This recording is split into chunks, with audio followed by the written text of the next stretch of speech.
What's up, everybody? It's Lugo. I'm back with an update to the last video I did concerning the new addition of external MIDI clock sync in Koala sampler that was just implemented in the beginning of this month here in December. I first want to start off by saying I made a mistake. And I had some wacky audio connections that the glitchiness that you heard in the last video was mostly coming from my audio interface and how I powered that in that setup. And I was running on an iPad that was running low on power, trying to power a MIDI interface.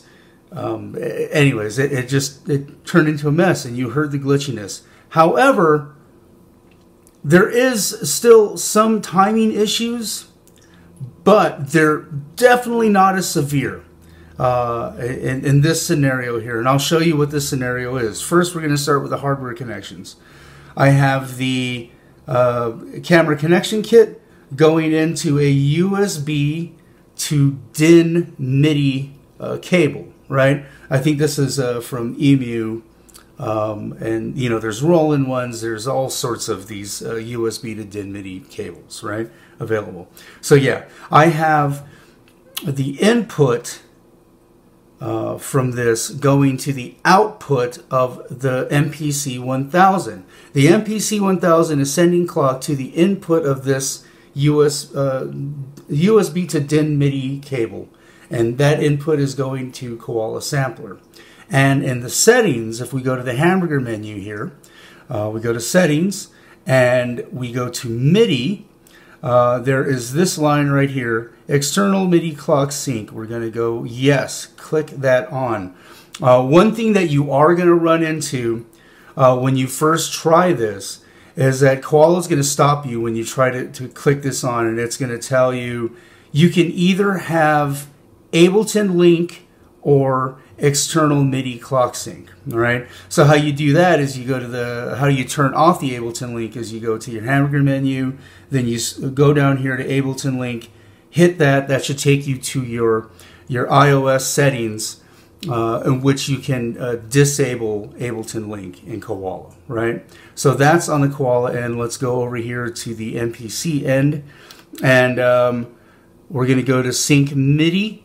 We're going to go to sync, and you can see I already have that set out to sync out A, and that's where this DIN MIDI cable is connected here, right? So let's go back over here.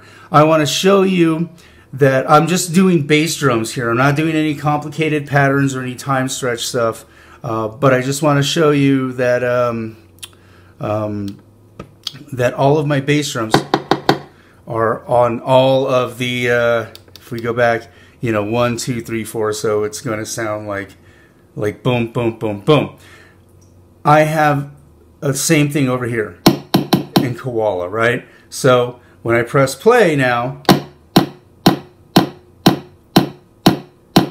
these are relatively in sync. In fact, it's very good.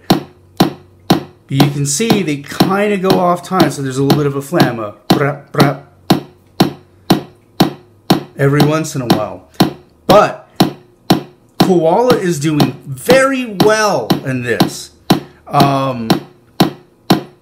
Yeah, doing very well. So just to further prove the point that any of this issue of it being slightly off time trying to keep sync with MIDI external sync, it's not any fault of Koala. Koala is actually doing much better than some of the other apps that I'm going to show you right now. So let's go out of here. Let's go into one of my favorite apps, is Groovewriter. And I hope I can get this in the shot here. Let me just move some things. Okay, so first I'm going to want to set up the MIDI. Okay, I have Omni. Let's just go to Poly, and let's do that. Let's see, let's press play here. So you can see that Groovewriter, there's a little bit of a flam. Here's just the MPC.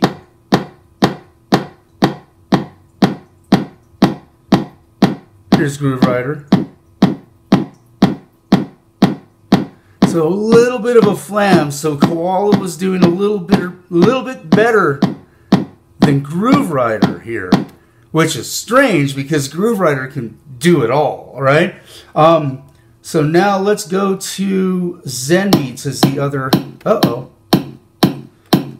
boy, hold on. Zen Beats is being wacky again. All right, so let's try Zen Beats over here. In fact, let me trim this down just so it's really nice and sharp. Okay, so yeah, and once again, there's a little bit of a flam. Boom, boom, boom, boom.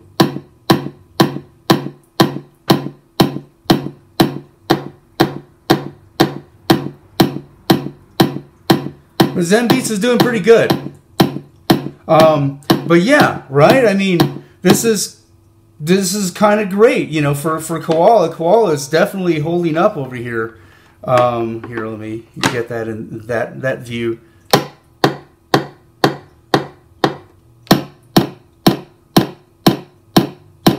So now it totally caught up to time code. I mean, it's pretty solid. A little bit of a flam. So basically, what does that mean, right? What does this mean that I can have this sequence in time with a sequence from an external drum machine? Well, you know, most people who are using Koala tend to make beats on the go. They're not sitting behind a laptop with a billion gigabytes of sounds and you know, working stuff out. They're usually at, you know, on a train or on a bus or on their lunch break at work and chopping up samples and coming up with sequences. Now you can take these sequences, bring them back home, and sync them with your drum machine, and you don't have to commit. So before this external clock sync implementation occurred, I was committing these sequences in Koala to audio, and I would just, you know, do that by doing resample loop, right? And then I would record those loops into my drum machine or into my sampler, and then I would do what I'm doing by, you know, triggering external sounds with that.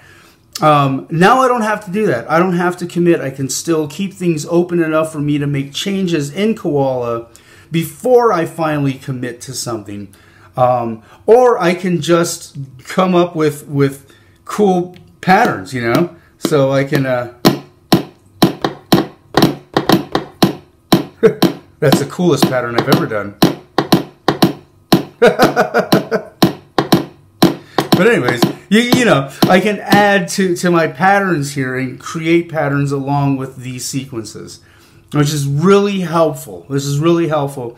And like I said, I just want to, I almost want to apologize for my last video because I had made such an egregious mistake here.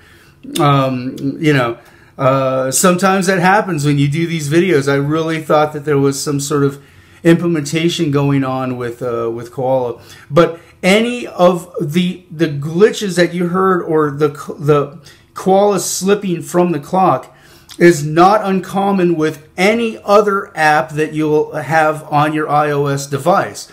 I was just doing this with Beatmaker 3, which, you know, for a $25 app should be right on, but it was actually suffering a little more than Koala from clock slippage, and you can actually see the clock slip in Beatmaker 3.